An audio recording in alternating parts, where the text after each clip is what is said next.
क्या बेस्ट रहेगा प्रकाश जी? देखिए, पहले तो सभी को नववर्ष की हार्दिक शुभकामनाएं। दूसरा, वर्षेश कुंडली में इस बार तीन तीन बड़े राजयोग बन रहे हैं, जी। यानी कि बुधादित्य योग है, शश योग है और कहीं ना कहीं आपका मालव्य योग है। तीन बड़े राजयोग हैं। एक तो जी। वर्षेश कुंडली में 7 साल बाद ऐसा आया है। दूसरी चीज अगर मैं बताऊं कि इस साल का जो राजा है वो भी सूर्य देव है, मंत्री भी सूर्य देव है, और इसका टोटल करेंगे तो मंगल का, और मंगल भूमि कारक है, यानी भूमि में इन्वेस्ट करना अति लाभकर रहेगा।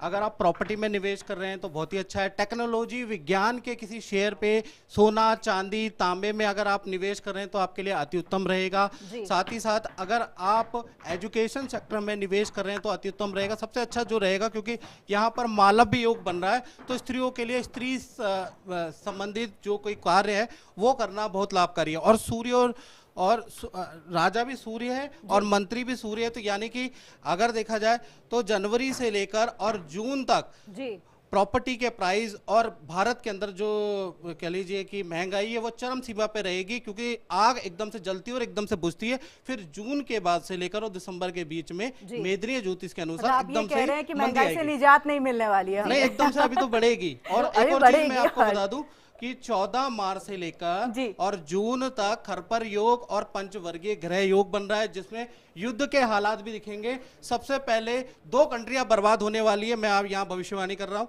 एक तो पाकिस्तान के आप बुरे हाल देखेंगे 14 मार्च के बाद, दूसरा बांग्लादेश के आप बुरे हाल देखने वाले हैं। पाकिस्तान तो ऑलरेडी बर्बाद सा ही और है, और बर्बाद लेकिन होता हुआ मैं सोने का भाव जानना चाहूंगी, क्या ऊंचाई सोना छुएगा कि नहीं? बिल्कुल रिकॉर्ड तोड़, क्योंकि मंगल का साल है, अग्नि का साल है। सोना जो है उससे जलता है, यानी कि अवरोध नहीं पैदा करता, यानी सोना जलता है। तो सोने का रिकॉर्ड तोड़ आपको दिखेगा। मतलब जिन्होंने खरीद रखा है, प्रॉपर्टी में भी रखा है, वो उस टाइम बेचने का टाइम है। हाँ, बेचने का टाइम है। और प्रॉपर्टी के अंदर भी जिन लोगों ने इन्वेस्टमेंट कर दिया है 2-2.5 साल से, उनके लिए तो वर्गोत्तम है, वर्गोत्तम, यानी कि प्रॉपर्टी के प्राइस भी एकदम से हाई जाने वाले हैं जी, यानी कि वो बेच दें। और खरीदना क्या है ये बताइए, खरीदें क्या क्या? नया व्यापार आप कर सकते हैं, बुधादित्य योग है, कार्य में परिवर्तन के योग है, नए काम आप कर सकते हैं।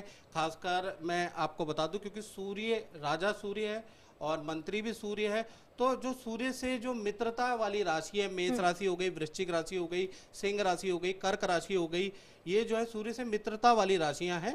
या आपकी धनु राशि हो गई, मीन राशि हो गई, इनको नया कुछ काम, नया इन्वेस्टमेंट जरूर करना चाहिए, क्योंकि साल 2025 में हाथ धर के नहीं बैठे। अगर कोई पार्टनरशिप का ऑफर मिले, किसी काम का ऑफर मिले, तो आप जरूर करें, उससे आपको राजा बनने से कोई नहीं रोक सकता।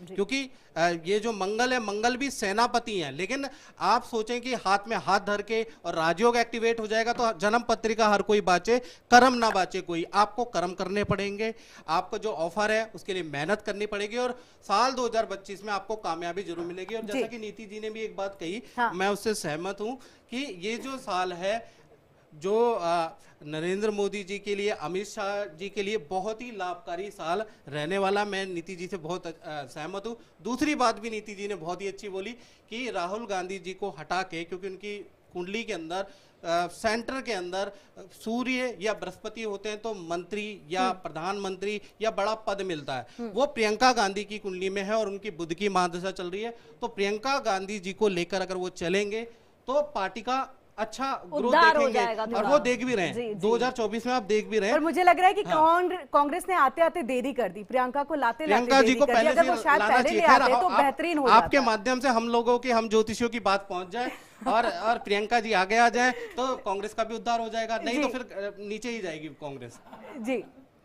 इसी के साथ आपके पास हम आएंगे अलंकृता जी, और आपसे इस चीज को समझने की कोशिश करेंगे, क्योंकि देखिए जैसे उन्होंने बात की यहाँ पर कि जैसे हम देख भी रहे हैं कि बांग्लादेश जो है उसकी स्थिति जो है वो खराब हो जाएगी, या फिर स्थिति अगर खराब होगी तो पाकिस्तान की खराब हो जाएगी। चलिए पाकिस्तान से पहले हम बांग्लादेश पे आते हैं और शेख हसीना के बारे में समझना चाहेंगे, क्योंकि जैसे ही तख्ता पलटा शेख हसीना को भारत आना पड़ा, अन्य देशों में भी शरण लेने की जो मांग है वो करनी पड़ी।